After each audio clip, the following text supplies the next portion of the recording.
Padovan, sono di Rifondazione Comunista, sono psichiatra, lavoro in carcere e lavoro ancora un po' anche all'università a neuroscienze. E iniziamo subito il dibattito, poi ciascuno si presenta, che mi sembra la cosa migliore. Il diritto alla salute è perennemente minacciato dalla crisi. Leggevo ieri che ci sono degli studi abbastanza interessanti su abitudini di vita come diete bizzarre o ad esempio come una patologia psichiatrica che ha una diagnosi piuttosto difficile ma ormai è abbastanza consolidata, che è quella dell'ipocondria, che ovviamente aumenta nei periodi di crisi in una maniera sconsiderata, ossia le persone durante la crisi hanno paura di ammalarsi e questa paura è una paura fondata. Nel momento in cui la sanità inizia a cedere, una persona ammalandosi molto spesso inizia una traiettoria di vita che lo porta ad avere enormi problemi in periodi di crisi. Si assenta dal lavoro, ha più spese mediche, assentandosi dal lavoro non viene retribuito, eccetera, eccetera, eccetera.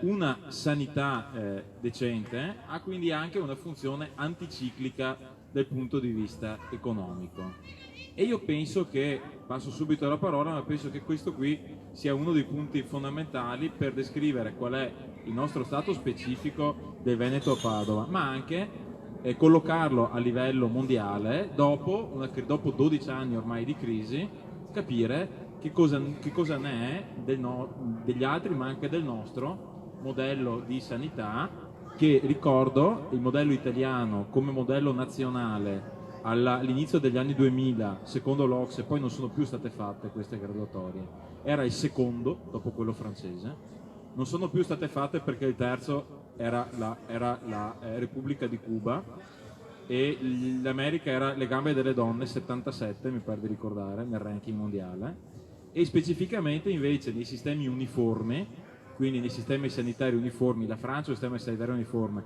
l'Italia no, a regioni e province autonome, e per quanto esse ci sono tanti sistemi, dal punto di vista dei sistemi uniformi il Veneto era secondo nei paesi OCSE dopo l'Under di Baviera, quindi prima dei paesi scandinavi quella volta là.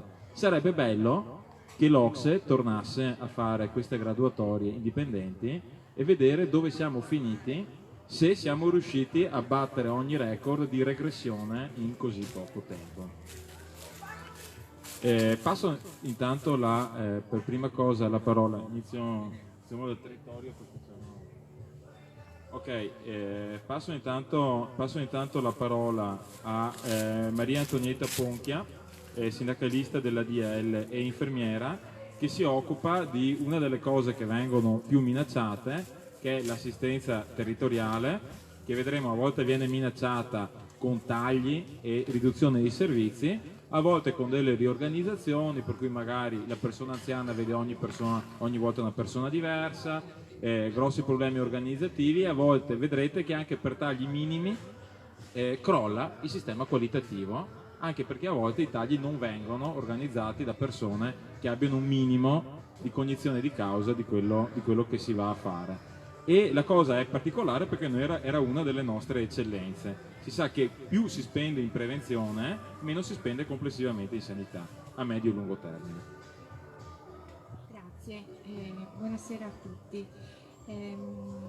Allora, per quanto riguarda l'indagine OCSE di cui parlava prima, c'è un rapporto GIMBE del 2019 che dice che l'Italia è all'ultimo posto nei paesi per quanto riguarda la spesa pro capite di investimento sanitario. Quindi c'è stato un abbassamento della quota pro capite per ogni persona della spesa sanitaria, e questo ha portato le persone o a stipulare delle polizze assicurative che sono diventate il secondo pilastro nella sanità, e vanno a privatizzare, vanno a insinuarsi, diciamo, nel percorso pubblico, della sanità pubblica, con prestazioni sanitarie private che spesso non rispondono a dei bisogni reali, ma a dei bisogni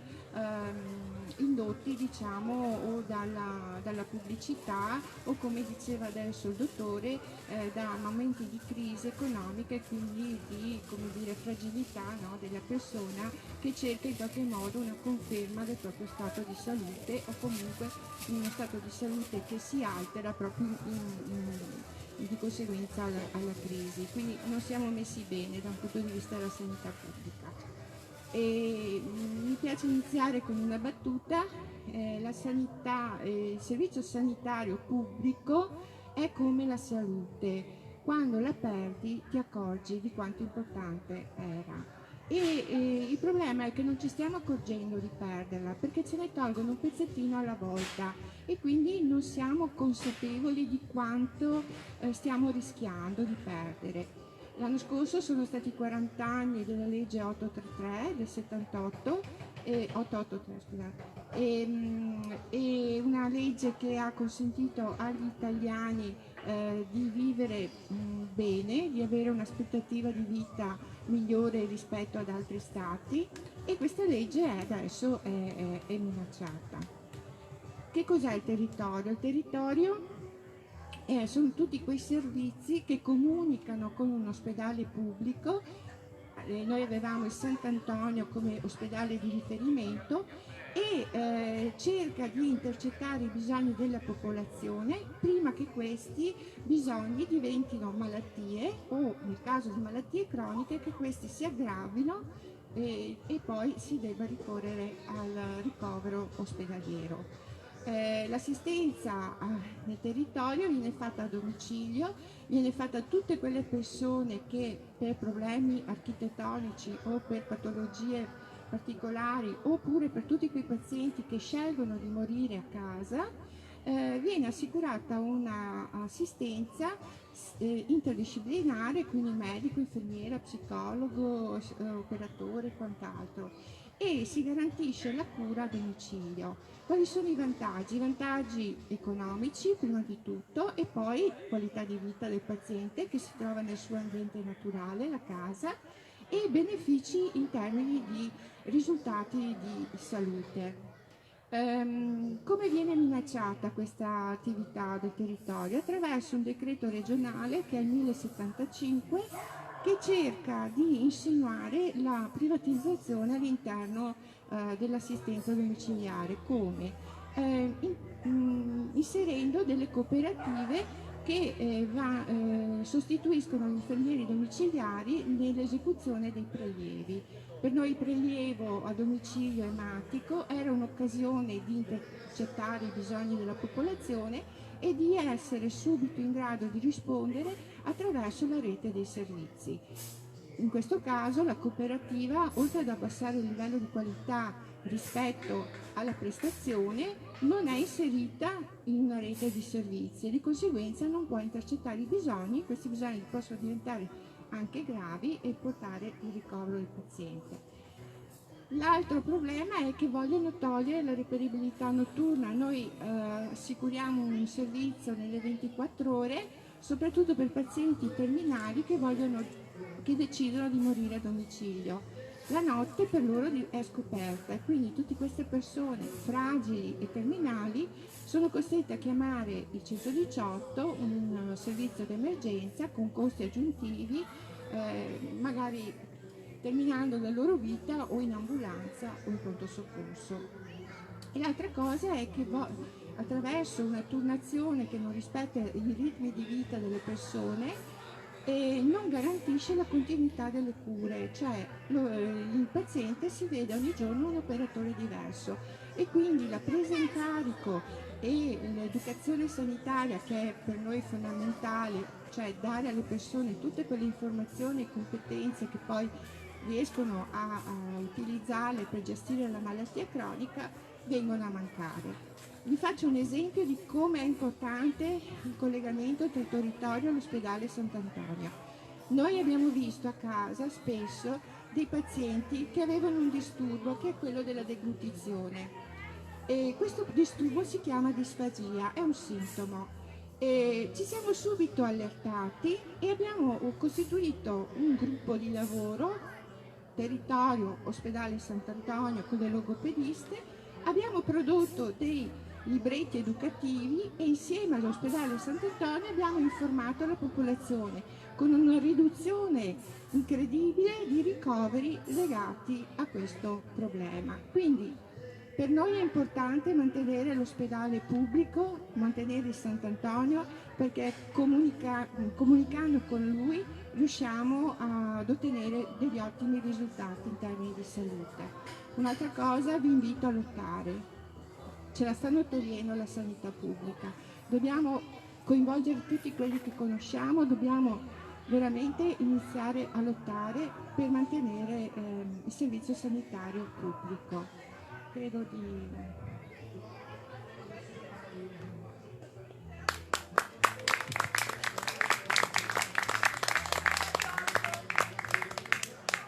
Ecco, se non ci sono già richieste, chiarimenti e cose,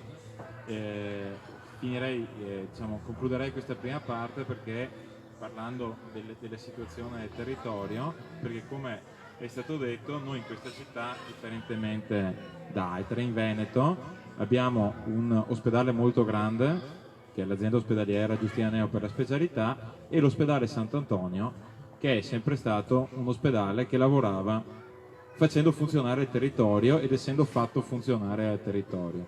È evidente che indifferentemente in quale dei due punti, che siano i servizi territoriali, distretti e quant'altro, assistenza domiciliare integrata, eccetera, eccetera, o il presidio ospedaliero che si può intravedere tranquillamente a questo parco, il risultato è equanime, nel senso che una cosa va a spappolare l'altra.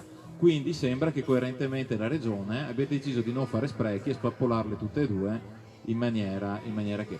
Per spiegare meglio ai padovani che cosa vuol dire l'eventuale chiusura dell'ospedale Sant'Antonio, il suo passaggio all'azienda ospedaliera, ricordo che nelle nuove schede l'azienda ospedaliera di Padova, ancora di più dell'azienda ospedaliera universitaria integrata di Verona, è indicata come un ospedale per i veneti. Non c'è nessuna barriera, nessuna differenza nell'accesso a Giustina Neo fra chi arriva da Padova, da Sappada no perché è passata in Friuli con referendum, però da il nord della provincia di Belluno, l'ovest della provincia di Verona, non cambia assolutamente nulla. Quindi passo la parola a Diego Carola che fa il gastroenterologo qui all'ospedale Sant'Antonio e che ci spiegherà più o meno com'è là e come si stanno anche organizzando più o meno i lavoratori per... Grazie a tutti, grazie per l'invito. Io appunto mi chiamo Diego Caroli. Qualche mese fa, quando sono uscite le nuove schede ospedaliere che declinano quello che è la legge regionale, il nuovo piano sanitario 2019-2023, con gran sorpresa, non avendo avuto nessuna notizia precedente, noi lavoratori del Sant'Antonio ci siamo trovati con un ospedale cancellato. Era l'unico ospedale del Veneto che non aveva più la sua scheda di datazione, c'era solo un trafiletto, una riga al fondo della pagina che riguardava l'azienda ospedaliera di Padova, dove si diceva che veniva concesso incomodato d'uso gratuito all'azienda ospedaliera di Padova. E quindi spariva tutto quello che rappresenta il Sant'Antonio, che vuol dire 1000 lavoratori, considerando medici, infermieri, OS, manutentori e quant'altro, circa 10.000 ricoveri l'anno, circa 8.000 interventi in sala operatoria, circa 30.000 accessi al pronto soccorso e tanti altri numeri che in questo momento non potrebbero essere così assorbiti e garantiti dall'azienda ospedaliera di Padova nella veste che oggi ha e nell'assetto che oggi ha.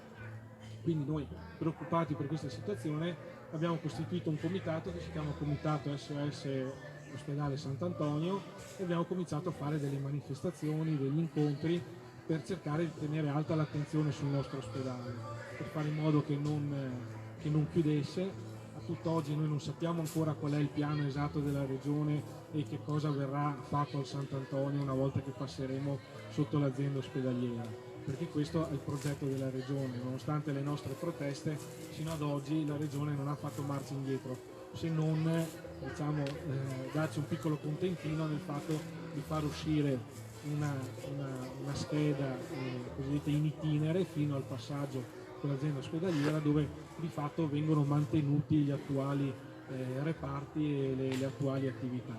Però quando verrà completato il passaggio, e questo nella legge regionale è previsto entro il 31 dicembre del 2020, da lì in poi non sappiamo quale sia il progetto e cosa vorranno farci nel nostro ospedale.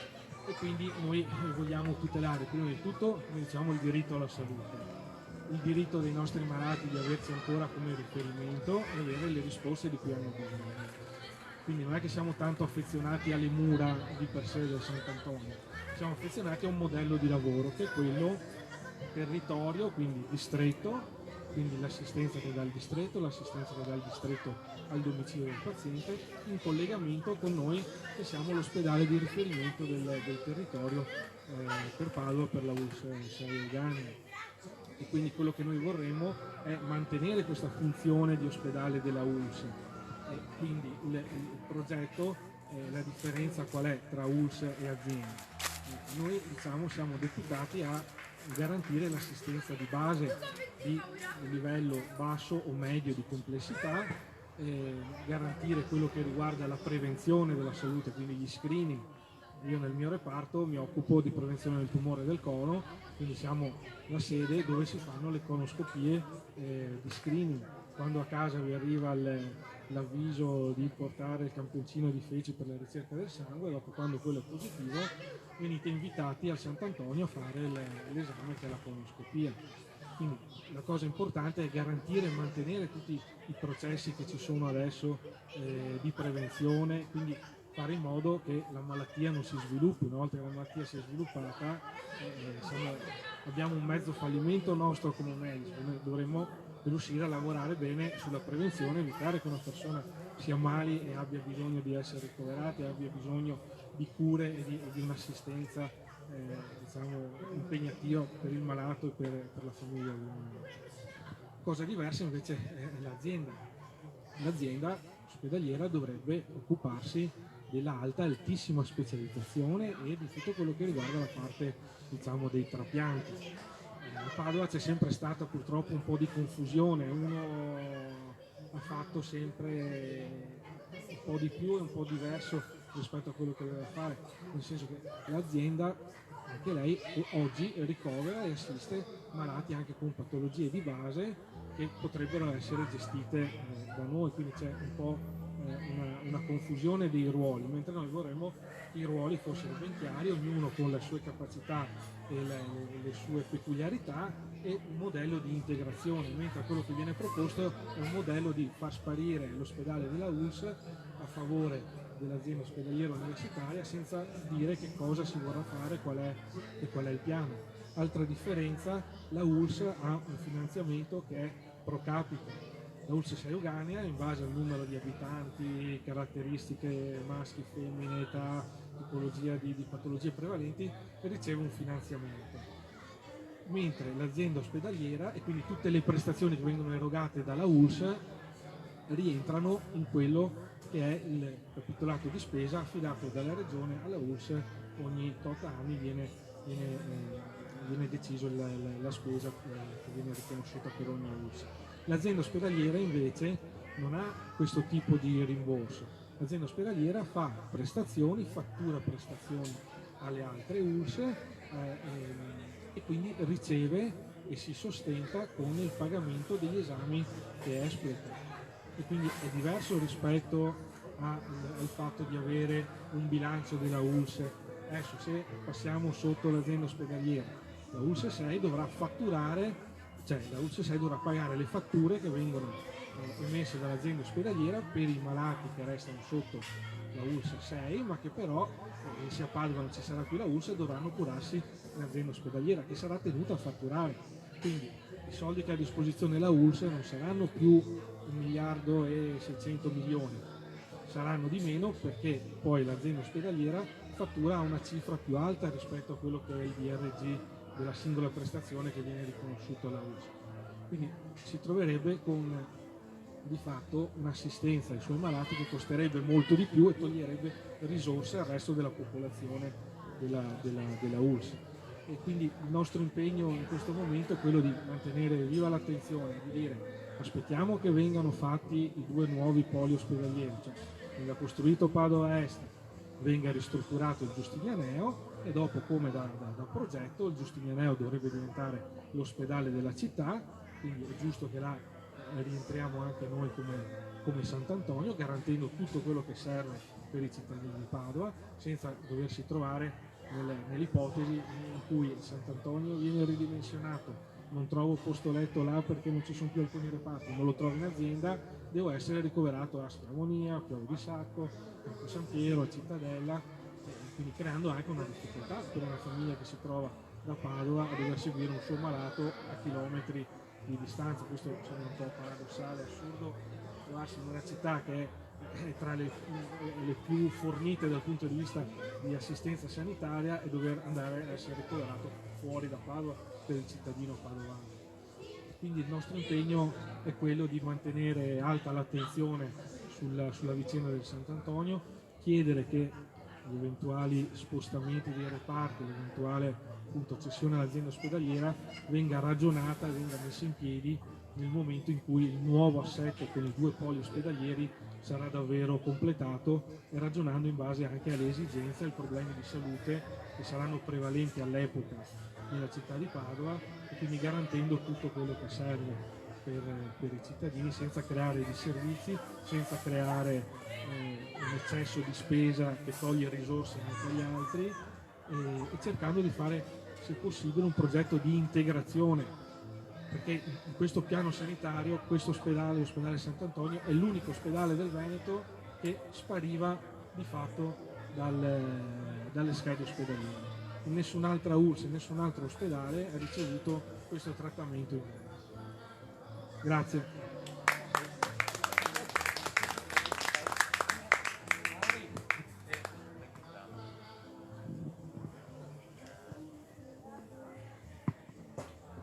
Adesso passiamo la parola a Maurizio Manno, che è presidente dell'Associazione per Pazienti e Riabilitazione Integrata.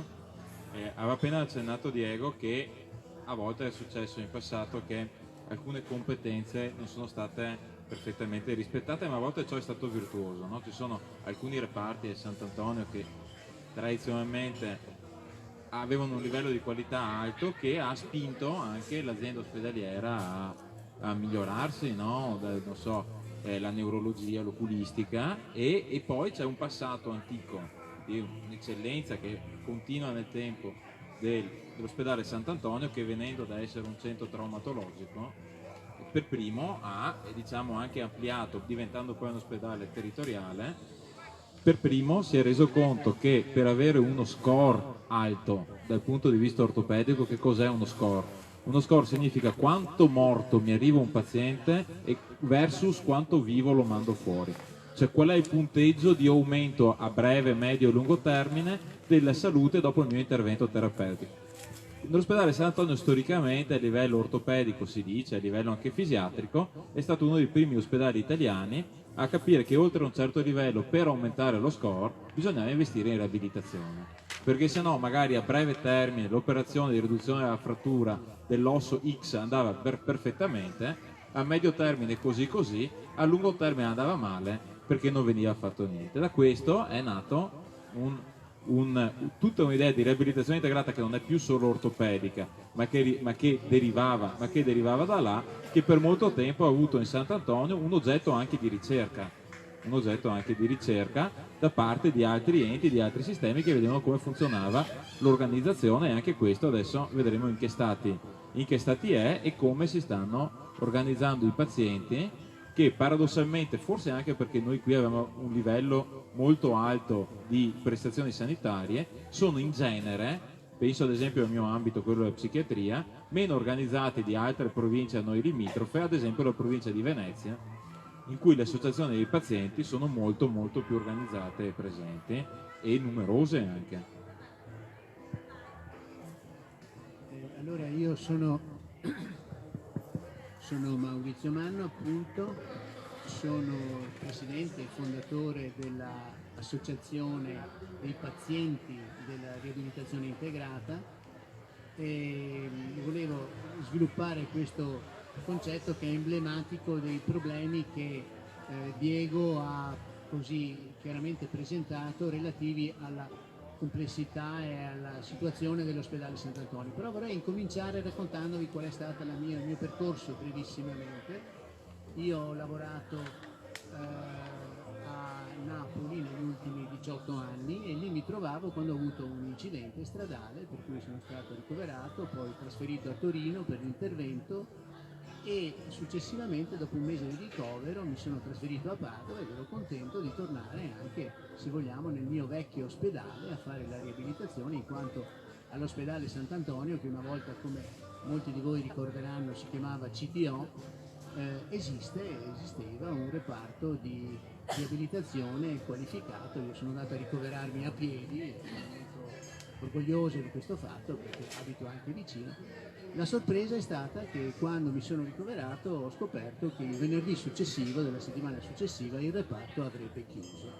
Ora, questa cosa, insomma, al di là del fatto contingente, mi ha sorpreso moltissimo e la spiegazione è stata che a causa delle ferie estive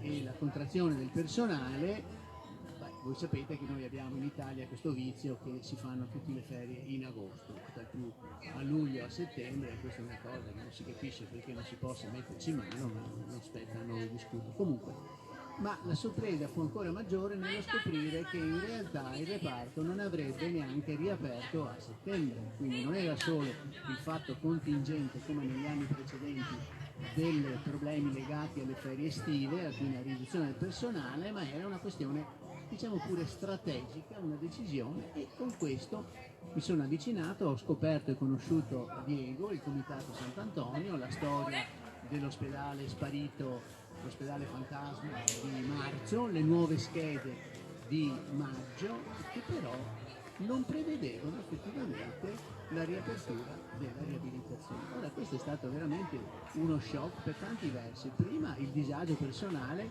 di vedere compromessa la mia riabilitazione a Padova.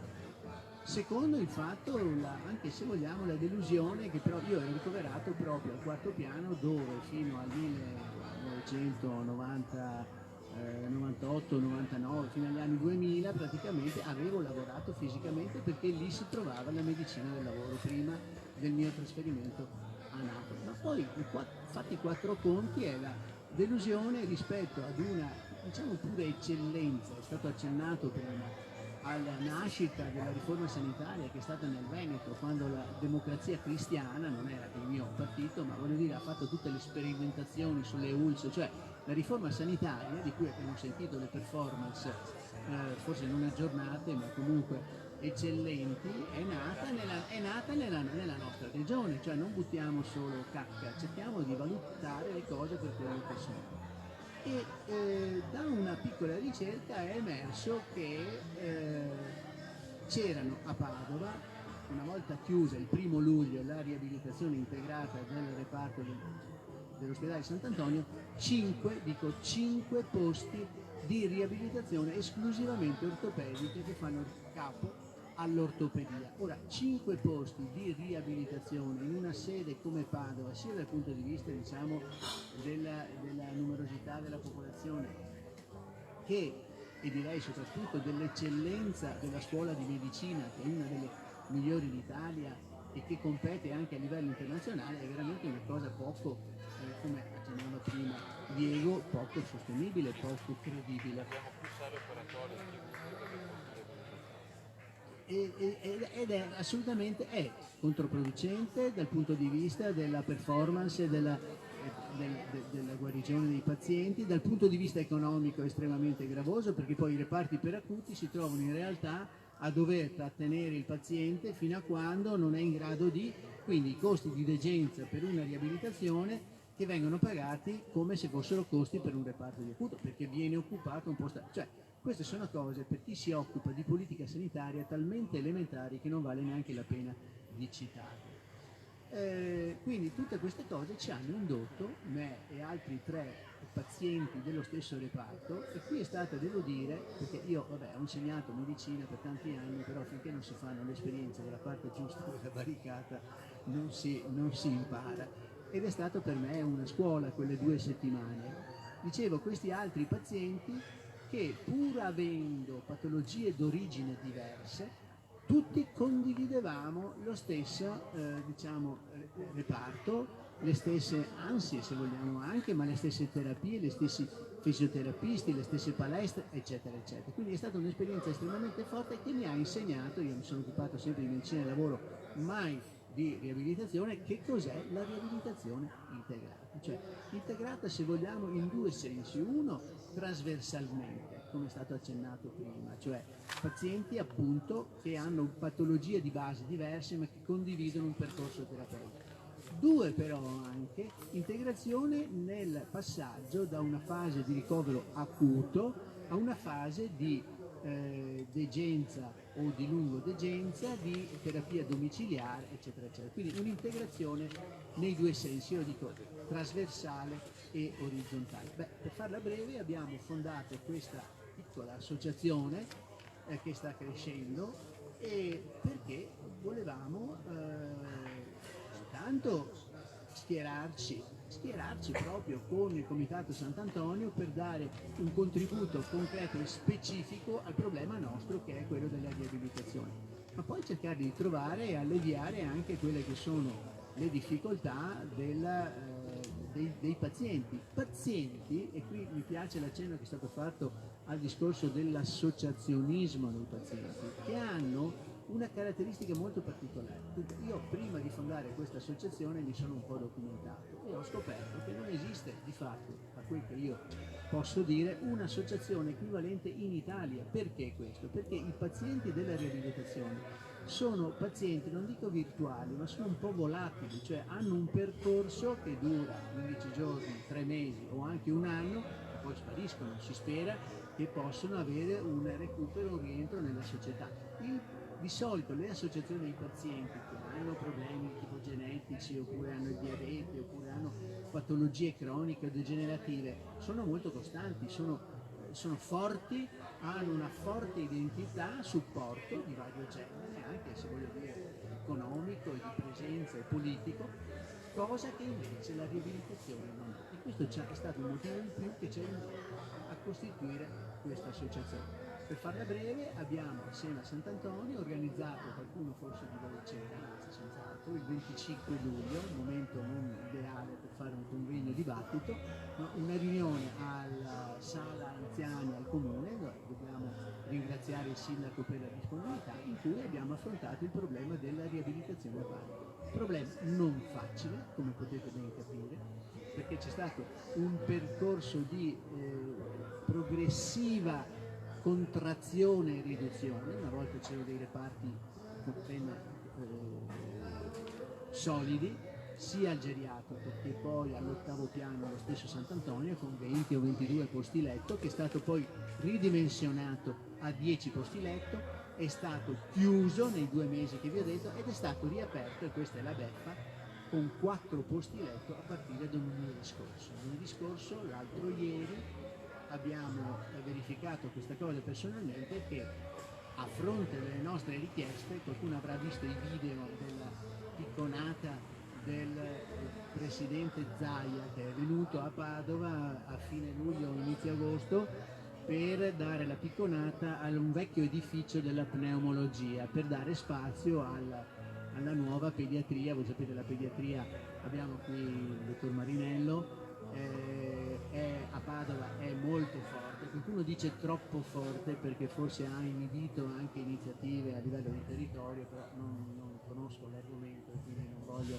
ma diciamo in quell'occasione è venuto Zai e non l'abbiamo aspettato con i nostri cartelli, è stato piuttosto contrariato da questa cosa, però devo dire che si è fermato a parlare, e quando si è fermato, io ero lì con la carrozzella ancora, ho voluto esprimergli 2 concetti. Il primo concetto è che la sanità nel Veneto va rammendata, non va presa, diciamo, picconate, o non va trattata in termini demolitori o diciamo o rivoluzionari, se mi permettete questo, perché non c'è niente da rivoluzionare, bisogna rifinire e rammendare, citando Renzo Piano,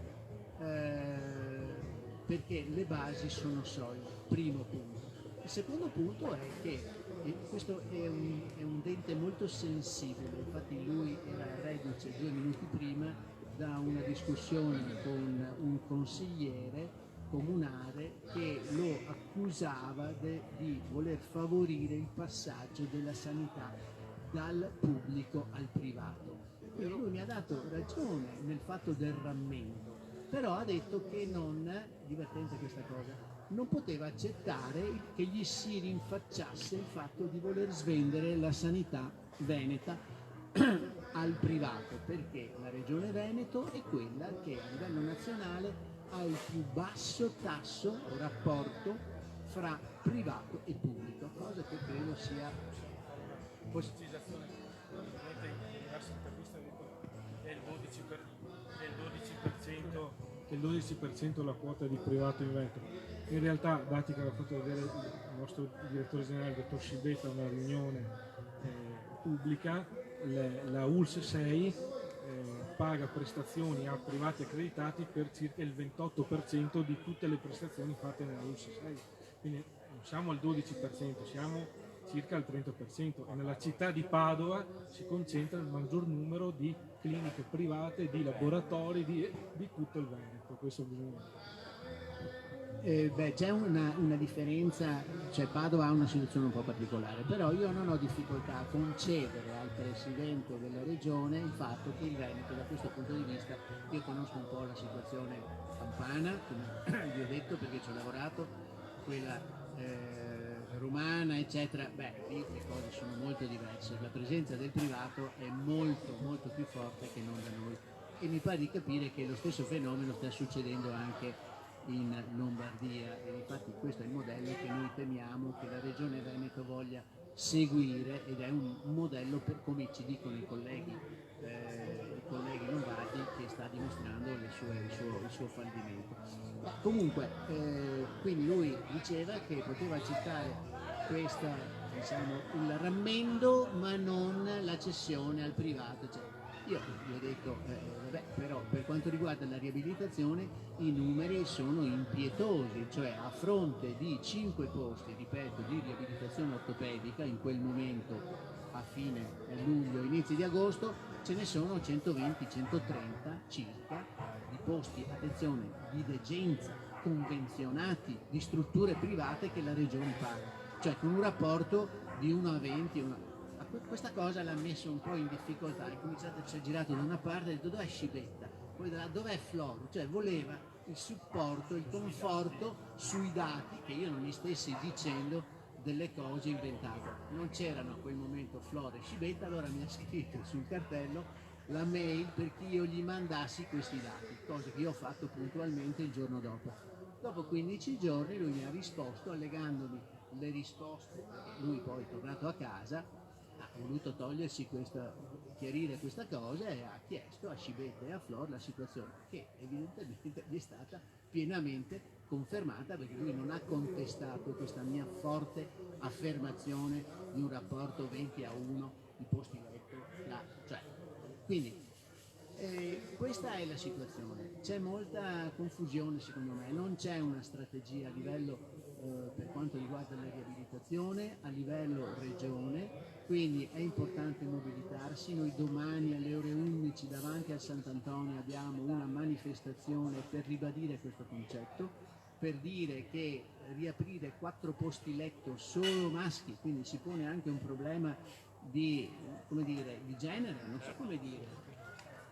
Sono tutti in una stanza, io mi sono permesso di andare e dire, ragazzi, speriamo che per parità di genere questa notte avremo 2 pazienti di un genere e 2 pazienti di un altro, verrò a trovarvi, mi raccomando, comportatevi bene, non so. Sono stato un po' pesante, ma questa cosa di 4 posti letto solo maschili ha il sapore della beffa, secondo me, cioè, perché si è capito che la gente è, come dire, un po' arrabbiata e si è voluto, però l'idea è quella di lasciamo che ad abbassare dicono a Napoli, no? Quindi lasciamo che passi questa cosa, questo, e vedete il discorso che facevamo prima sull'associazionismo, incomincia, prima eri in carrozzina, adesso con le stampelle, poi io sparisco dallo scenario del corpo. Però noi credo che dobbiamo essere tenaci e vogliamo ribadire questa cosa, ripeto, domani alle 11, e noi, se avete la disponibilità di essere con noi davanti al Sant'Antonio, sarebbe una bella cosa. E non è stato ancora detto, sabato 14 c'è una manifestazione importante sul discorso del Sant'Antonio, a cui APRI, che la nostra associazione, ovviamente partecipa, e che prevede una manifestazione a partire dal Santo fino al comune, mi pare alle ore Andiamo alle 16 al piazzale della Basilica del Santo e dopo facciamo una camminata salendo su per via del Santo, via San Francesco, poi arriviamo di fronte al comune, e là, diciamo, ci saranno degli interventi e si potranno fare delle domande oppure intervenire e dare la propria idea, il proprio parere, il proprio pensiero, progetto di salute che si vorrebbe a Padova. Quindi vi invitiamo tutti anche a questa camminata che faremo il sabato 14 settembre. Io ho concluso, ho raccontato semplicemente un episodio, ma come questo ce ne sono molti altri. A me è capitata questa cosa e credo che dobbiamo essere presenti e far sentire, perché siamo abituati, bene o male, come volete dire, e quindi non possiamo accettare che si abbassi lo standard che è stato faticosamente raggiunto in questi anni per noi, ma anche per i nostri figli e per la comunità in generale. Grazie. Ecco, mi sembra interessantissimo, e secondo me, facendo un breve passaggio logico, si può anche, in quello che è appena stato detto, vedere una volontà privatizzatoria, no? La maggioranza delle persone di noi che sono fatte male hanno avuto bisogno di un piccolo intervento riabilitatorio, immagino che tu sia stato più grosso, quindi vanno privatamente, e si diceva è molto più facile per un'associazione di una malattia genetica, ne ha un sacco di associazioni di malattie neuromuscolari che di solito non vanno a protestare contro lo Stato che non applica una cura nota, ma viene gentilmente a finanziare noi ricercatori affinché si tenti di trovare quindi una situazione irenica, non polemica. Non c'è qualcosa che si può fare facilmente e che non viene fatto e che ti fa rodere le budella, ma qualcosa che è molto difficile da fare e che più soldi butti nella ricerca, più è facile che, se non per te, per gli altri, ci possa fare, che è una differenza. E l'altra è il fatto che quando è finita la riabilitazione, noi in medicina abbiamo un sacco di, soprattutto se hanno studiato qua a Padova, abbiamo un sacco di termini latini, e in altre facoltà sono diventati desueti, e uno di questi è restitutio ad integrum, cioè sono tornati come prima. Non sempre la riabilitazione ha questo, come posso dire, fine così gigantesco della restitutio ad integrum. Si spera, ma non sempre è così. Quindi è anche difficile sapere, per un paziente che deve fare una riabilitazione, quando è finito, se non è guarito, quando è finito il suo percorso riabilitativo. Quindi molto spesso si stanca e va prima. È evidente che la presa per i fondelli dei 4 posti letto, no? Tutti maschi poi, è evidentemente, no? Mi dispiace perché il nome che sto per dire è di un professore di Padova che probabilmente di questa un Federspiel. I Feder sono dei piumaggi attaccati a una corda che vengono usati in Austria per addestrare i falconi, un richiamo per uccelli, per dire sì si può. Io guardo su Sant'Antonio e dico c'è la riabilitazione, quindi non è un ciarlatano quello che lo fa, non è uno che fa i fiori di Bach, quello che lo fa è uno serio. Io tento, non ci riesco e poi andrò privatamente. Quindi quei 4 posti là mi sanno tanto da dire è una cosa seria la riabilitazione, non è la tecnica questionabile che arriva dall'Antartide. Però purtroppo noi abbiamo solo 4 posti, però puoi andare a farla privatamente altrove. E quindi secondo me è molto chiaro la lettura politica di queste cose. Passo la parola a Roberto Marinello, che è pediatra, pensione, e che è consigliere comunale per Coalizione Civica. Grazie, buonasera a tutti e a tutte. Comincerei con una battuta personale: in realtà la competenza non va mai in pensione, quindi sono nato e morirò pediatra. Ma detto questo, in realtà volevo fare una riflessione, chiamiamola più ampia e politica, proprio partendo da quello che ci siamo sentiti dire questa sera, da Mary, che ci dice l'assistenza domiciliare, che pure è un fiore all'occhiello, viene attaccata e in qualche modo viene, come dire, trasformata. Sant'Antonio, che in questo momento è il cuore della battaglia di tutta l'area padovana che si occupa di questo, e all'interno di tutto questo la riabilitazione. È un caso? Io non credo che sia un caso. Guardate, di recente leggevo un sacco di lavori in cui il paziente non è più un paziente ma diventa un cliente. Questo già ci dice molto di tutto questo, cioè, perché dico questo? Perché ho la netta impressione che sempre più su due cose si stia incidendo. Una, la prevenzione. Sempre più la prevenzione diventa meno significativa, e l'abbiamo ben sentito che l'ospedale Sant'Antonio poneva al suo centro, com'è giusto che sia dell'unità sanitaria locale, un rapporto tra l'ospedale e il territorio.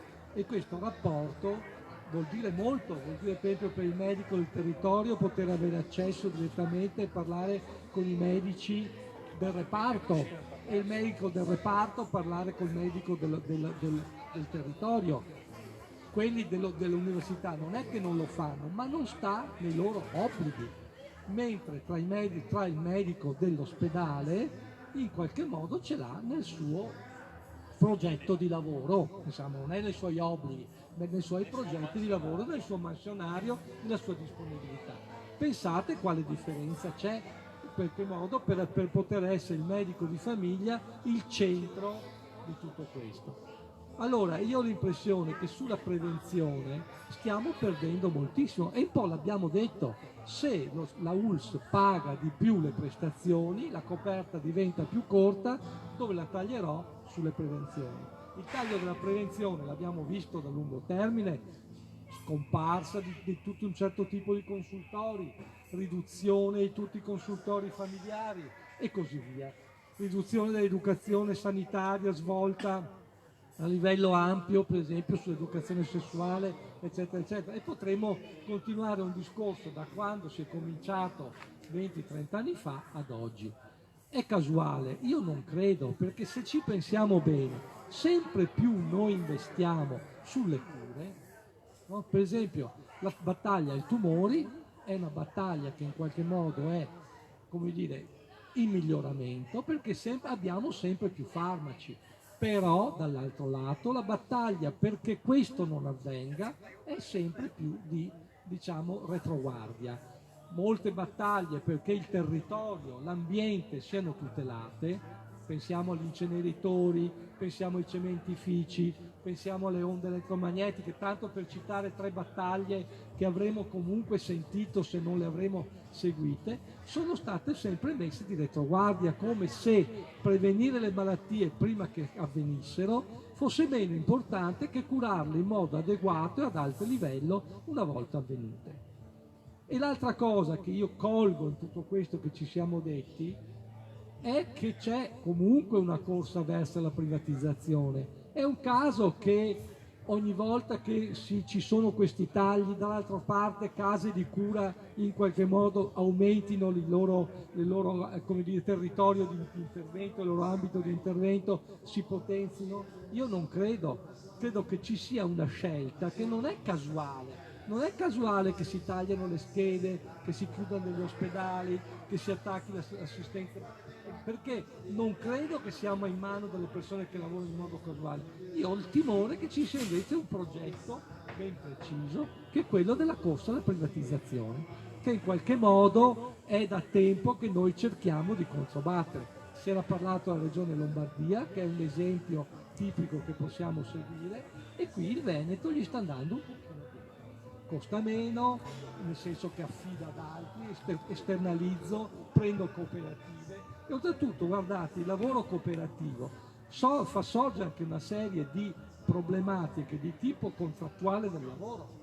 Non è un caso che adesso si stia pensando di assumere giovani medici perché entrino a lavorare in quello che è una cosa reale, la carenza di medici, che entrino a lavorare in ospedale poco garantiti loro, poco garantiti i pazienti, diciamoci la verità, poco garantiti loro anche da un punto di vista di contratto di lavoro, perché è un contratto di lavoro di assoluta ricattabilità, come è un contratto di lavoro di ricattabilità quello di chi lavora nelle cooperative. Mary, che è della DL, sindacato di base, sa che quanto in altre cose, per esempio nel settore della logistica, questo avvenga. Quindi le cooperative sono un fatto di ricattabilità di chi ci lavora. Io credo che se guardiamo tutto questo discorso ampio non vediamo più dei piccoli casi, ma vediamo delle cose che si stanno legando rispetto a una scelta di smantellare in qualche modo il sistema sanitario.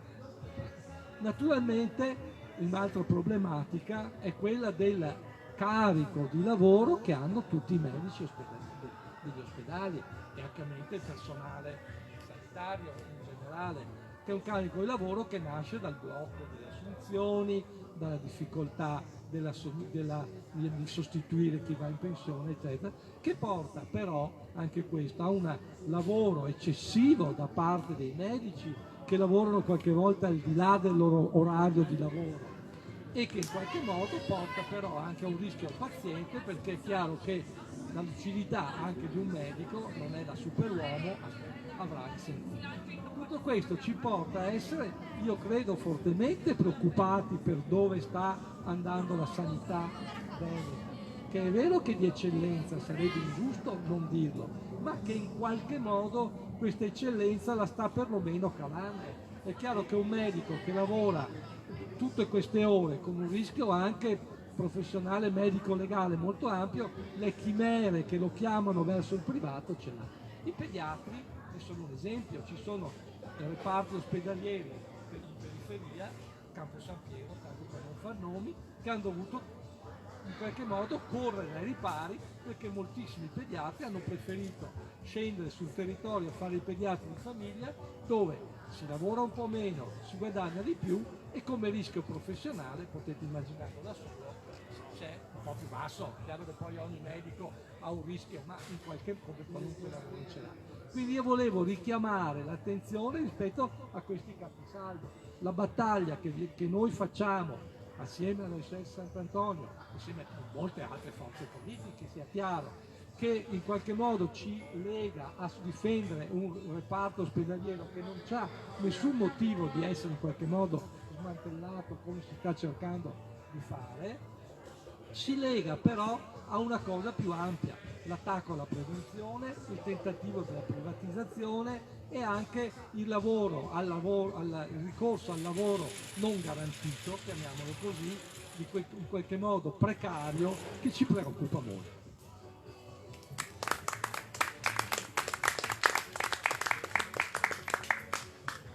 Ecco, solo per finire la panoramica che ha appena fatto Roberto, c'è un ultimo meccanismo che non è stato citato ma che ovviamente conosciamo tutti, che abbiamo visto all'opera all'ospedale dell'Angelo, abbiamo visto all'opera all'ospedale, che è il project financing, cioè mi dico che non ho a grana per fare questa cosa e mi lego mani e piedi ai privati, determinando poi anche quello che ha detto Diego prima. In realtà io devo trovarmi nella situazione di dover transumare dei pazienti da Padova a Schiavonia, perché a Schiavonia c'è un project financing da onorare.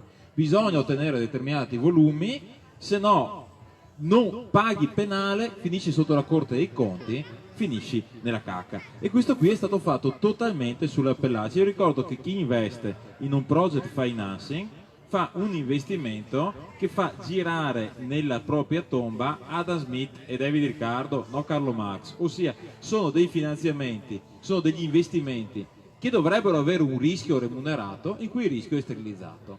Quindi è una presa per il culo e un trasferimento lineare di ricchezza dai cittadini tutti a chi ha la grana per investire. Perché un investimento garantito non si capisce perché dovrebbe essere remunerato. Dice Adam Smith e David Ricardo che in maniera preferisca do o vendi porzione della tua vita, forza lavoro, cosa che si può fare anche per noi comunisti, oppure investi a rischio il tuo capitale. Non sono d'accordo su questa seconda, vorrei che ci fosse una rivoluzione che non permette più alla gente di investire a rischio il proprio capitale, perché il fatto di aver ereditato il capitale da tuo papà non è merito tuo per me, ma questa è un'idea mia. Certo è che anche per i turbocapitalisti tu per avere una remunerazione del rischio devi avere un rischio, questo qui è logica elementare. Se il rischio è zero perché il rischio è il default del sistema Stato, perché se cede la Regione Veneto c'è il Consiglio, quindi è una cosa veramente obbrobriosa ed è un qualcosa che ci legherà mani e piedi per gli anni a venire, questo in maniera abbastanza indipendente da chi andrà a governare la Regione alle prossime elezioni, a meno di un cambiamento veramente estremamente radicale e conflittuale anche col sistema di regole dello status quo. Passo quindi la parola a Salvatore Lier, giusto? Dell'associazione dei pazienti della provincia di Venezia, che ho insomma accennato prima. Io conosco in realtà solo la parte psichiatrica, ma mi ha confermato che riguarda più o meno tutti. È sicuramente molto più avanzata l'organizzazione che hanno i pazienti in provincia di Venezia, anche storicamente, rispetto alle organizzazioni dei pazienti che abbiamo qui in provincia di Padova. Ti correggo, il nostro è un movimento per la difesa della sanità pubblica veneziana. Potete raccogliere un po' la storia sul sito Difesa Sanità Venezia, e tra l'altro io provengo dalla sanità, provengo dalla CGIL sia nella categoria della funzione pubblica e sia come segretario della Camera del Lavoro di Venezia, occupandomi sempre di politiche di welfare. È una materia a me molto molto particolare, e però vorrei attenermi al titolo dell'iniziativa di stasera, e cioè salute, politiche sanitarie e ospedali. Io per il momento dividerei questi tre temi, facendo attenzione proprio anche per evitare errori politici sul tema della salute. Il tema della salute ci proviene dall'articolo 32, ci proviene dall'Organizzazione Mondiale della Sanità, che già nel 1946 diceva che la salute si valuta, la si termometra attraverso uno stato complessivo di benessere sanitario, fisico, psichico e soprattutto sociale. E guardate, c'è una bella differenza tra salute e sanità, e vedo che anche a livello nazionale, per esempio avete letto tutti quanti voi oggi che ci sono i nomi dei nuovi ministri. Il nuovo ministro alla salute si chiama Speranza, e se leggete il punto 22 del programma di Conte, anche qui si fa riferimento al servizio sanitario. La questione del servizio sanitario pubblico è uno dei tanti indicatori per misurare la salute, il benessere del cittadino, e quindi c'è un rapporto intimamente stretto, collegato tra persona e ambiente. È ovvio che abitando in un territorio ad altissima percentuale di inquinamento atmosferico, c'è un problema che poi attiene al tumore, ma la genesi del tumore è dovuta proprio al fatto dell'inquinamento atmosferico. Quindi la questione, secondo me, proprio per evitare fraintendimenti, la prima cosa da fare, che riguarda soprattutto la città, soprattutto la comunità, è di dotarsi di indicatori capaci di valutare complessivamente la salute del proprio cittadino. Tra l'altro Padova, come Venezia, fanno parte del comitato internazionale della rete delle città sane, e anche qui però purtroppo gli assessori competenti prendono la cosa con molta faciloneria. Quindi una prima attenzione al concetto di salute.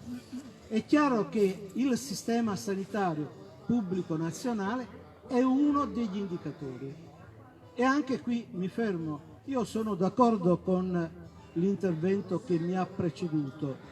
Il disegno è chiaro, e c'è quello di abbattere il sistema sanitario nazionale pubblico, e abbiamo anche qui gli indicatori che ci permettono di poter fare questa affermazione. Quali sono? 1. Fallimento totale del principio della programmazione e della pianificazione dei servizi. Pensate che l'ultimo piano sociosanitario nazionale è stato prodotto con un DPR del 7 aprile del 2007.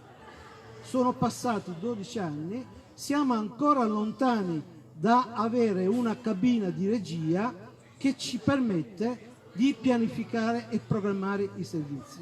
Altro che regionalismo differenziato.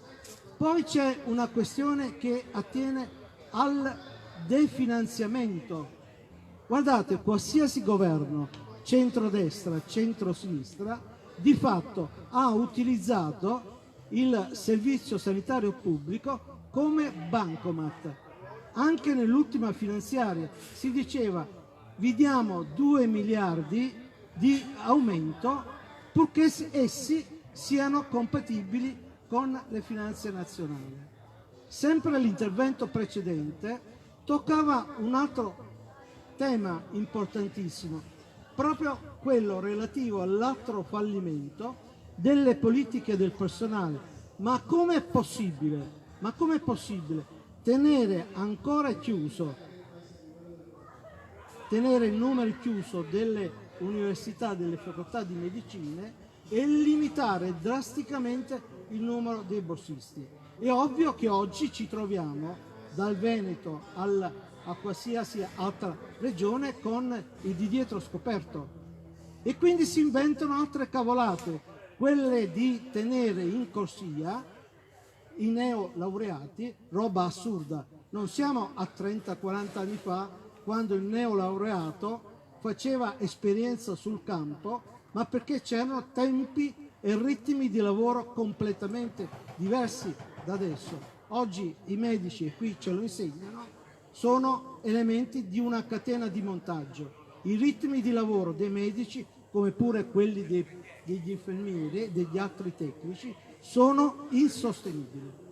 Poi c'è ancora un altro problema che riguarda le liste di attesa, e qui mi ricollego anche alla questione della Regione Veneto. La Regione Veneto, le politiche della Regione Veneto sono chiare, sono limpide, basta leggere il piano sociosanitario regionale, l'ultimo, e basta leggere le schede ospedaliere e territoriali che si sono date. Uno è stato partorito a dicembre, tra l'altro con una metodica del tutto particolare, alla faccia della democrazia, dove si dice nel piano regionale ci si inventa l'azienda zero con un unico capo, il dottor Mantoan, e si annullano addirittura dei poteri, delle funzioni dello stesso Consiglio regionale, della stessa quinta commissione. Questo è il dato di fatto di quello che sta avvenendo nel Veneto. E Zaia, e Mantovan applicano al loro uso e consumo il dettato del decreto ministeriale 70 del 2015.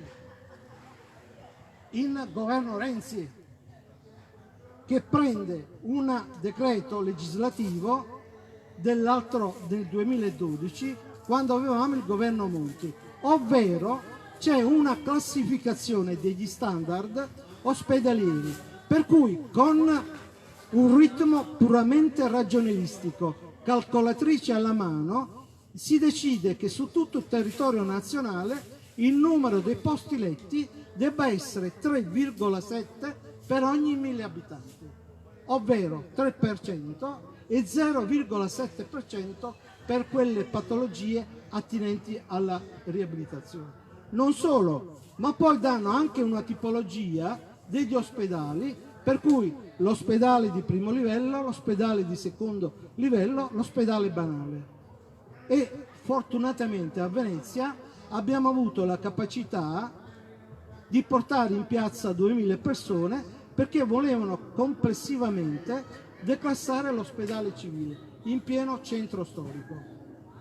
Questo è il ragionamento che oggi bisogna assolutamente calpestare, stracciare, che va dalle politiche nazionali, prima cosa battere il decreto ministeriale del 2015 e poi capire bene cosa sta avvenendo nel Veneto. Se voi leggete il piano sociosanitario sono solo parole, chiacchiere, per quanto riguarda, ed è stato detto da chi mi ha preceduto, che l'unica cosa dove si evince, e anche questo va contro l'833, di un concetto puramente di ospedalocentrismo, dove il territorio viene completamente annullato. Noi ci eravamo illusi che ci potesse essere, ci avevano detto noi vi tagliamo i posti letti ospedalieri, però in contraccambio vi rafforziamo il territorio.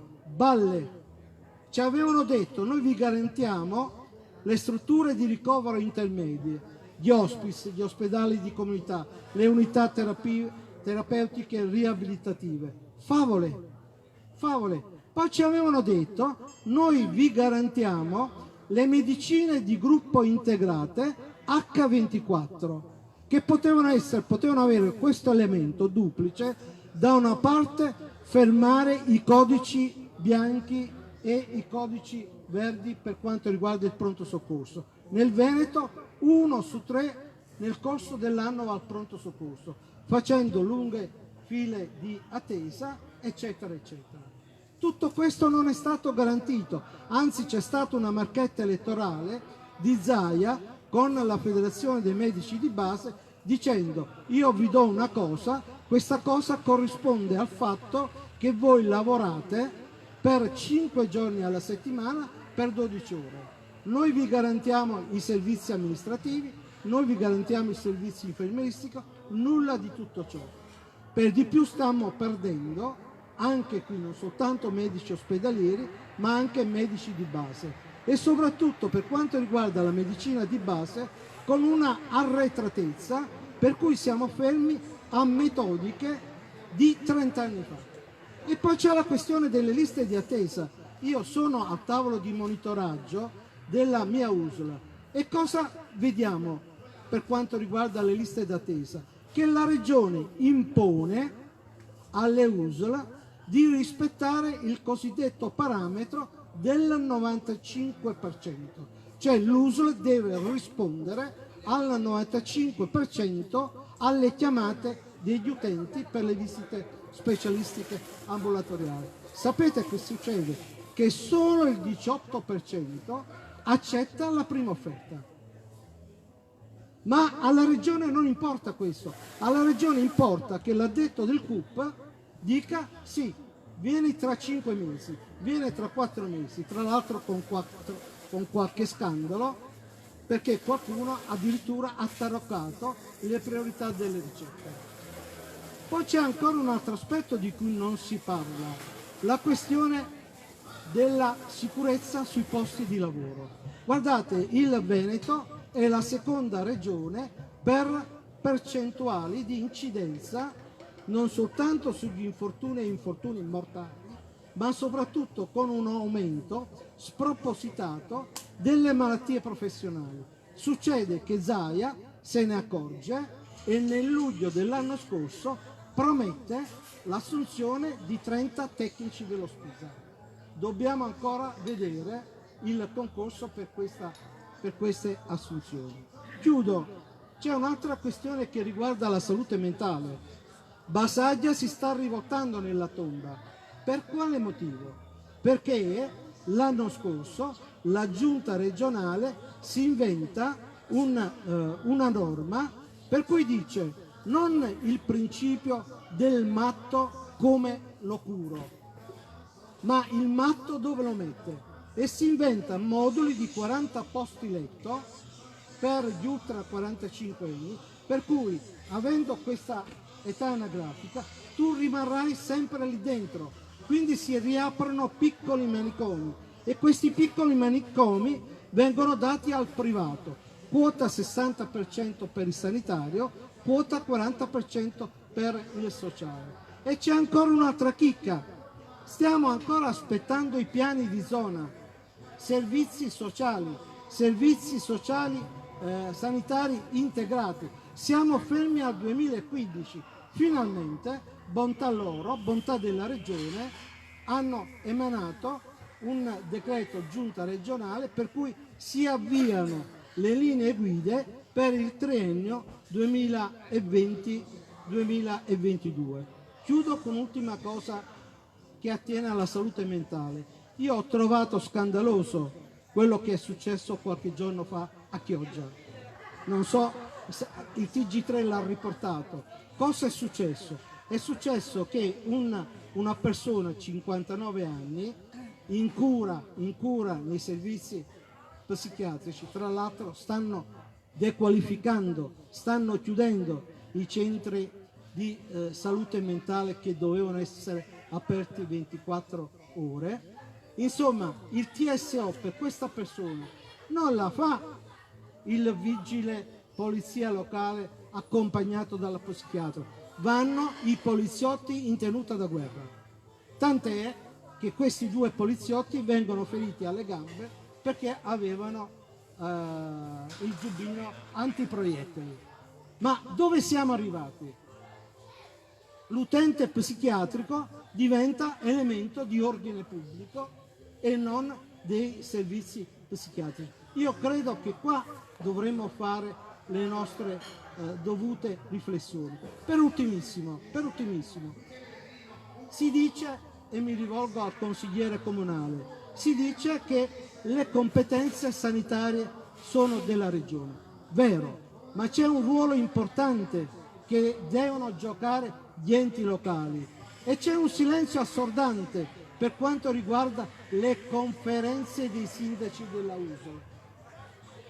Non c'è assolutamente un protagonismo da parte dei sindaci e tantomeno poi a Venezia abbiamo Brugnaro che ha cancellato qualsiasi tipo di segmento articolato territoriale. Avevamo anche le consulte delle associazioni, le consulte dei cittadini, dei quartieri e addirittura un ruolo ormai svilito delle municipalità. Io credo che questi siano i punti su cui noi dovremmo sicuramente attrezzarci.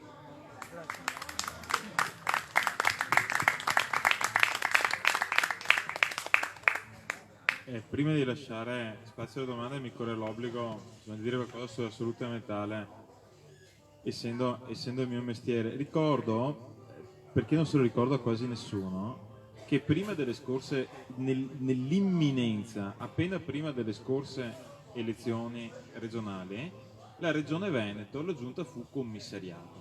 In realtà fu commissariata per 3 settimane perché poi si doveva sciogliere. E fu commissariata perché era l'unica regione italiana a non aver presentato un piano di adeguamento della cosiddetta legge Marino.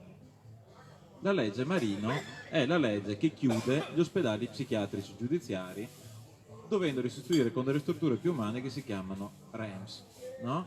Gli ospedali psichiatrici giudiziari erano teoricamente l'ultima, no?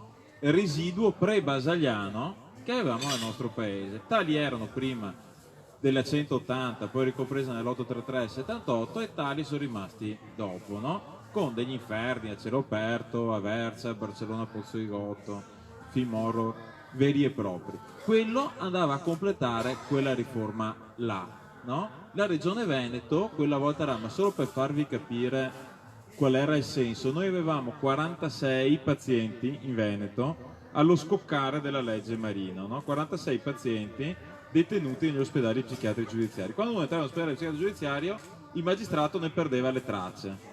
Era il medico che avrebbe dovuto liberarlo, ma si stava sotto a un principio del codice Rocco che si chiama posizione di garanzia, per cui se io libero un paziente e questo giorno dopo ammazza una persona, io finisco in galera. Quindi non sarà mai libero, mai, per nessuna ragione. E quindi quello lì, la regione Veneto, ne avevamo 46, la gran parte a Castiglione delle Stiviere e Mantova, gli altri a Reggio Emilia. La legge Marino dice che dovevano diventare la metà, quindi 46 ce l'ha fatti diventare 25, no? Più o meno. Boh, la regione Veneto, proprio nello spirito della legge Marino, cosa disse? Mettemmo posto un'ala della Giudecca per un totale di 90 posti. Ce lo faccio in un carcere, non con la metà, ma col doppio. Quelli sono gli unici posti che la regione Veneto, gli unici posti letto che la regione Veneto ci dà volentieri. I posti che fanno sentire Zaia, scusate ma io sono originario di Treviso, come il suo mito giovanile Gentilini, lo sceriffo e il sieriffo. Quelli sono i posti che ci possono dare, no? I posti che vorrebbero far trasformare, io lavoro in carcere quindi abbastanza sul limitare di dite, che dovrebbero trasformare uno strizzacervelli in uno sbirro, un medico in un poliziotto. Per cui, e secondo me si torna al discorso di prima, ammalarsi è un peccato che le persone devono espiare in una qualche forma di maniera. Ed è giusto per questo pagare, giusto per questo rivolgersi a un ospedale, una struttura privata che ti fa espiare pagando per il peccato che hai fatto ammalandoti. Penso che questa sia, come posso dire, il sottofondo di quello che più o meno ci vogliono far passare. Chiudo dicendo che la faccenda qui a Padova è particolarmente triste, non solo perché Basaglia ha studiato a Brusegana, ma perché lui studiava in un'enorme biblioteca che adesso si chiama Fondo Barison, che era stata costituita da un tizio che noi chiamammo nel 1902 per la prima cattedra di freniatria, scusate se storia di medicina, e prima c'era solo malattie nervose. Questo qui veniva da Genova, si chiamava Belmondo, e appena arrivò gli venne affidato dalla provincia di Venezia l'inchiesta sul manicomio di San Servolo. Manicomio di San Servolo dove padre Menoretti, San Juan de Dios e Fate Bene Fratelli si mangiavano quasi tutto, no? Era il manicomio maschile, l'isola di Venezia col femminile era da un'altra parte a San Clemente. L'inchiesta di questa persona portò alla legge Giolitti del 1904 che d'imperio nel febbraio del 1904 disse che andavano chiusi tutti i manicomi e aperti gli ospedali psichiatrici, e a novembre venne chiuso l'ultimo manicomio in Campania e aperto l'ultimo ospedale psichiatrico che andava aperto nel giro di un anno. E quindi gran parte della storia italiana novecentesca dell'umanizzazione delle cure psichiatriche è avvenuta o concepita in quell'insieme di edifici di fronte all'aeroporto che sono l'ospedale dei Colli. E secondo me, anche per valore storico, noi avremo il dovere di perseguire questa cosa e non adeguarsi, no, agli SPDC da 40 persone per gli ultra 45 anni, residuali fondamentalmente o tramutabili in tali, da lasciare là finché morte non sopraggiunga.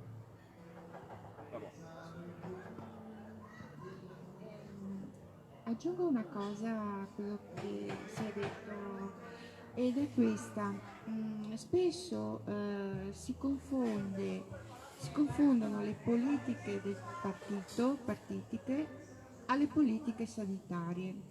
Le politiche partitiche hanno bisogno di consenso da parte dei cittadini e spesso le politiche sanitarie seguono il consenso.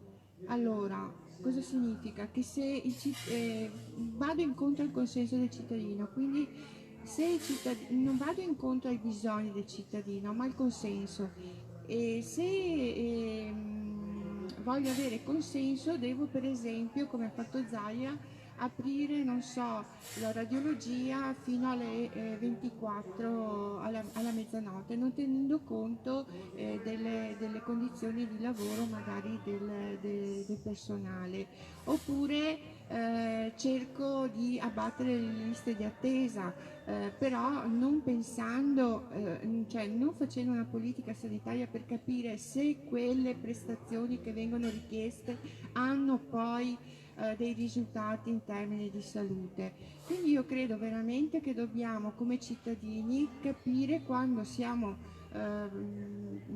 presi in giro, diciamo, da politiche di partito che cercano solo il nostro consenso e invece capire bene quali sono veramente le azioni che vanno incontro ai nostri bisogni di salute. Distinguerei questi due aspetti, che in inglese è molto più chiaro, ci sono le politiche del partito e politiche invece legate alla salute. Scusate, ma Vieni dietro la cassa, sì. No, io ho seguito con attenzione, però ecco, credo che stiamo sottovalutando le responsabilità politiche e partitiche. Io sono partito con dei dati perché mi esprimo sempre con dei dati. Sono Guglielmo Brusco della Federazione di Rovigo e io credo profondamente che ci sia non un problema di comprensione, ma la gente ormai abbia per gran parte il cervello spappolato. E ve lo dico con cognizione di causa e convinzione, perché io da assessore provinciale alla salute dal 2004 al 2014 in provincia di Rovigo ho fatto decine e decine di incontri con i familiari delle persone ricoverate in casa di riposo che pagano ogni mese 300-400 euro che non dovrebbero pagare perché la legge 328 del 2000 dice che le integrazioni diretta vanno pagate dai comuni di residenza della persona ricoverata.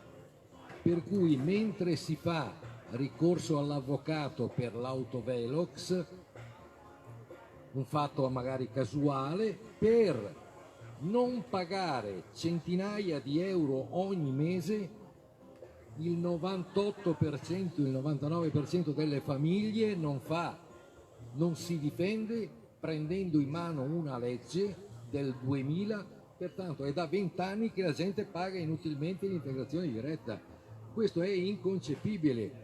Il compagno qua parlava in modo molto preciso di un altro fatto, del fatto relativo all'utenza psichiatrica, ai malati psichiatrici. Io vengo dal Polesine, dove nel 2014 c'è stato quel fatto agli istituti polesani di Ficarolo che forse avrete visto e che ha avuto decine, diciamo così, di implicati tra gli operatori, ma anche, diciamo così, grossi disagi per le persone ricoverate. Bene, in quell'istituto la gente paga la retta. Malati psichiatrici di media alta intensità pagano la retta e non sono a totale carico del Servizio Sanitario Nazionale. Questi cialtroni che dirigono la nostra regione fanno pagare ai malati psichiatrici di media alta intensità, alle loro famiglie, rette che sono a totale carico del Servizio Sanitario Nazionale. Servono a coprire i costi delle botte che gli danno. Ma è una cosa incredibile e anche qua purtroppo abbiamo le famiglie che non reagiscono a questo tipo di illegalità. non abbiamo poi neanche le istituzioni che dovrebbero vigilare sul rispetto della legalità, che intervengono per frenare questo tipo di prosciugamento delle tasche dei nostri cittadini che non dovrebbe avvenire. E poi, compagni, io sono stanco perché, diciamo così, mi sono impegnato in questi ultimi 30 anni proprio sul tema della sanità. Questi leghisti sono dei privatizzatori, non sono degli ipotetici privatizzatori, sono dei privatizzatori. Questi qua, lo sapete cosa hanno fatto negli ultimi 3 anni? Hanno garantito 350 milioni di euro alle cliniche private del Veneto per un triennio. Non c'è nessuna attività imprenditoriale che possa aver garantito un budget triennale di queste dimensioni. È una cosa incredibile. Questi qua hanno tagliato i posti letto, sì, all'interno della struttura ospedaliera veneta, ma li hanno tagliati soltanto nei posti letto pubblici, perché i privati hanno avuto addirittura un aumento con le ultime schede ospedaliere. Abbiamo avuto questo tipo di trattamento, gli ospedali pubblici massacrati, gli ospedali privati promossi e sviluppati con centinaia di milioni di euro assicurati per 3 anni. Questo è un fatto incredibile, dobbiamo metterci in testa che questi non sono delle persone poco preparate, sono preparatissime e ci stanno portando progressivamente alla privatizzazione della sanità, lasciando magari i 4 posti letto da una parte, i 10 posti letto dall'altra, e però entrando pesantemente nel taglio dei posti letto pubblici, dei servizi pubblici. Hanno anche dato 118 milioni di euro per le visite specialistiche ambulatoriali. Zaia e quel bell'imbusto di Tosi nel 2006 hanno fatto una delibera che è terribile. Bertinotti parlava di lavorare meno, lavorare tutti a parità di salario. Sapete cosa hanno fatto questi? Questi qua hanno detto: se voi cliniche private fate meno ricoveri ospedalieri, io vi do un incentivo. Sapete cosa voleva dire quell'incentivo lì? Voleva dire che in 5 anni le cliniche private del Veneto interessate hanno avuto più di 200 milioni di euro in più per fare meno ricoveri ospedalieri. Una cosa geniale, terribile, che è passata in totale silenzio. Nessuno ha mai analizzato fino in fondo. Io ho spedito materiale a tutti, a Ignazio Marino, a Leoluca Orlando, che erano presidenti delle commissioni parlamentari di vigilanza sugli sprechi della sanità, ai carabinieri, alla Corte dei Conti. Ho mandato materiale a tutti, non è successo assolutamente niente, e questo è molto preoccupante secondo me, perché nessuno è venuto da me a dire: Brusco, tu sei un cretino e hai sbagliato quello che hai documentato. Nessuno è venuto mai a dirmi questo. E dall'altra parte però le cliniche private del Veneto hanno avuto più di 200 milioni di euro in più per fare meno ricoveri ospedalieri. Per raggiungere l'obiettivo del 140 per 1000, le cliniche private del Veneto hanno avuto soldi in più per lavorare meno. Non ho nessun timore che venga qualcuno a dirmi che non è vero. Pertanto, compagni, quello che a me preoccupa è il fatto che non ci sia una reazione a partire dalla carenza di personale, dal taglio dei servizi che è fatto in tanti territori. Secondo me dobbiamo partire con esposti alla procura, perché dobbiamo fermare quello che sta succedendo. Lavorare nelle condizioni in cui lavorano i nostri lavoratori all'interno dell'ospedale è assolutamente, oltre che poco dignitoso, ma credo che sia anche illegale, perché mette a rischio la salute della gente e mette a rischio anche l'equilibrio di tanti nostri lavoratori. Se una regione dice che in un certo posto ci devono essere 300 lavoratori e ce ne sono 220, questo è un fatto grave, questa è una illegalità che va perseguita e se nel giro di breve tempo non si pone rimedio diventa anche per me un'ipotesi di reato che deve essere denunciata. Vi ringrazio tanto per questa vostra serata perché mi ha permesso di riprendere un argomento che mi sta molto a cuore. Questi sono privatizzatori, non sono gestori della sanità. Tosi e Zaia hanno dato il via alla privatizzazione nel 2006 in modo pesante e la stanno portando avanti a gran forza perché loro non fanno il bene dei cittadini ma fanno il bene degli altri.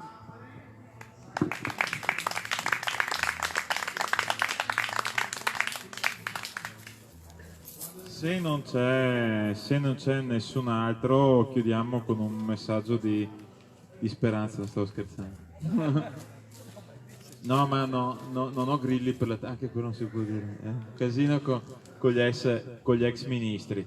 Il discorso è che noi speriamo, puntiamo tutto sulla partecipazione dei pazienti e delle persone.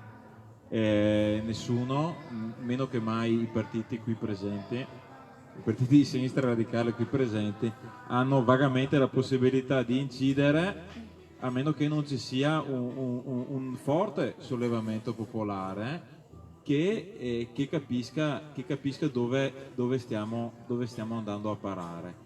La mia idea è che la differenza precipua fra noi e la Lombardia, per cui noi siamo presi meglio. Quando ho parlato prima della classifica OCSE, per cui noi eravamo secondi e la Baviera prima, aveva 100 posizioni, la Lombardia non c'era, fare le prime 100. Questo per capire. Io ritengo che la principale differenza non sia perché noi abbiamo dei politici migliori, ma sia la presenza più forte storicamente in Lombardia di alcune associazioni, specie cattoliche, di cui non faccio il nome, l'Opus Dei, e soprattutto Comunione e Liberazione. Ma l'istinto di Formigoni e quello di Galan, quello di Fontana e quello di Zaia mi sembrano i medesimi. Quindi se non ci muoviamo più in là nel tempo entropicamente, arriveranno alla privatizzazione totale. E vediamo come. Io dico, ci vogliono tanti occhi. In Lombardia noi qui abbiamo sempre utilizzato lo score per valutare chi era bravo, chi era cattivo, il punteggio, che io lo trovo un sistema decente, non so voi, ma insomma sicuramente migliore di quello lombardo, che sono le schede di valutazione in cui si chiede alla signora fondamentalmente se il velo della Madonna nell'angolo e già era netto, se passavano e ovviamente nell'incapacità di valutare la cura sanitaria in quanto tale, perché se non fosse in grado si curerebbe da solo e non andrebbe di certo in un ospedale con altra gente che soffre. E quindi dobbiamo stare attenti anche a questi, come posso dire, mezzucci demagogici, e l'unica maniera che noi abbiamo è che venga costituita delle reti. Ciascuno di noi si pone, penso personalmente, come fautore, come elettrodo per tentare di coagulare queste cose, ma ci vuole molta coscienza, che sta iniziando ad esserci, ma non in misura sufficiente. E queste cose si intersecano con 10.000 altre, per cui secondo me una delle ricette che hanno reso molto forte la Regione Veneto è una ricetta che noi dovremo cambiare. Penso che tu sia d'accordo con me, nel senso che io e lui attualmente guadagniamo il 10% in meno che se fossimo in Emilia Romagna e il 20% in meno che se fossimo a Porto Rose o a Lubiana in Slovenia.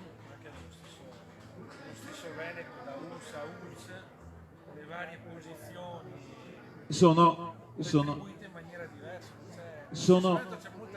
per l'appunto sono diverse, quindi tutti i medici che percepiscono lo stipendio a fine mese dovranno anche nei prossimi tempi, oltre a difendere direttamente le condizioni di servizi minimi che vengono date alla popolazione, anche tutelare per se stessi, perché come diceva prima il compagno di Rovigo, i ritmi che ci sono ci stanno uccidendo, e se non abbiamo quelle 2 lire in più per pagarci uno che ci fa le pulizie, pulirci i bidet è la cosa che ci ammazza la sera prima di andare a letto. Non lo sto piangendo addosso, perché in nessun paese al mondo i medici sono una categoria povera, e non mi metto, certo, di bidet, dici, essendo un maschio non ho problemi di vaginiti, posso anche stare almeno i bidet. Penso alle donne che il bidet è comodo. No, dico, la situazione è estremamente complessa, abbiamo anche noi dei problemi contrattuali non risolti, e penso che questo, la sanità, possa essere uno delle cose che lo faranno esplodere. Potrebbe venire dagli ospedali, dai medici di base, ma dobbiamo stare estremamente attenti, perché molto spesso le rivolte, i casini scoppiano proprio a partire da enormi magagne sulla sanità. Spero che tutti assieme ci daremo una mano, che ci teniamo un po' uniti, e che tentiamo di trovare una rotta da perseguire, intanto pezzo per pezzo, trincea per trincea, in questa città, nel difendere l'ospedale Sant'Antonio e l'assistenza domiciliare integrata, senza le quali il castello non può far altro che crollare. E la riabilitazione del medico.